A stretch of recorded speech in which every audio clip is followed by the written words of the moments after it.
제가 경매로만 계속 낙찰받고 매도하고 하다가 이번에는 또 공매를 한번 해보고 싶어서 공매를 좀 알아봤어요. 공매는 경매와 비교해서 뭐 여러 가지 차이점이 있지만 비슷한 것도 많거든요. 공매가 좀 더 어렵죠, 경매보다 일반적으로. 그래서 경쟁률이 아무래도 경매보다는 조금 낮아요.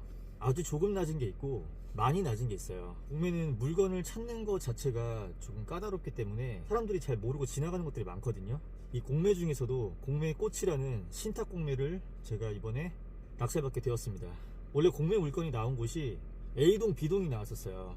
A동에 한 물건이 5개가 나왔었고 B동은 아예 신경을 안 쓰고 있는 상태라 뭐 몇 개가 나온지도 모르고 있는 상황이었어요. 수의계약이었거든요. 수의계약을 하려면 담당자랑 전화를 해서 계약 의사를 알리고 가서 계약서를 쓰면 끝나는 건데, 담당자랑 통화를 하니까 이미 A동의 물건은 4개가 다 나갔다 하더라고요. 남은 호실은 1개밖에 없었죠. 근데 그 1개에 대해서도 사람들이 문의가 너무 많이 온다라는 거예요. 왜냐면 수의계약을 진행한다라는 건 최저가까지 떨어졌다라는 거거든요. 이제 아무래도 이게 가격이 시세에 비해서 너무 저렴하고 사람들이 문의를 많이 할 수밖에 없죠. 사람들이 많이 몰리다 보면 입찰가는 높아질 수밖에 없어요. 담당자 얘기를 들어보니까 수의계약이지만 입찰의 형식으로 진행을 한다고 하더라고요. 왜냐면 문의하는 사람들이 많아가지고. 그렇게 되면 또 이제 입찰가가 올라갈 거 아니에요. 틈새 시장을 노리기 위해서 옆에 있는 B동으로 갈까, 그럼에도 불구하고 그냥 A동을 쓸까.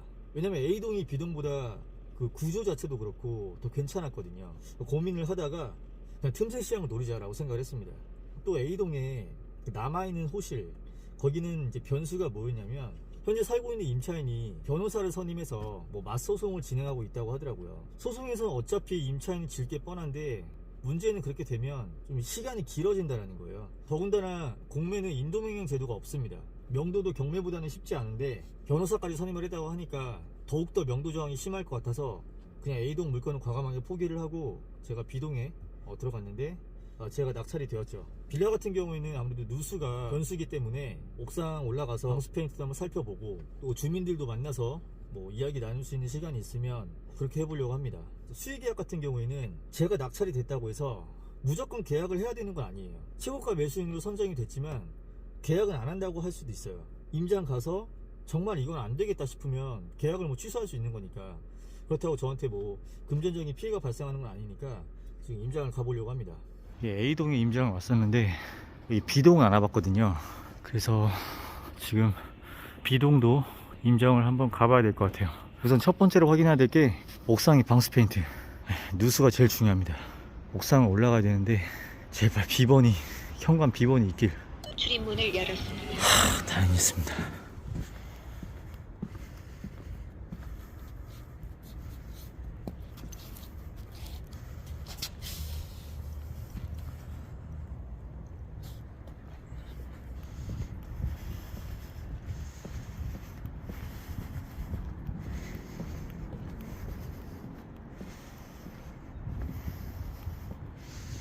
이 검은색 이거는 지금 뭐 비 와서 먼지가 쌓여가지고 이렇게 된 것 같고, 이렇게 벗겨보면은 페인트가 까진 건 아니에요.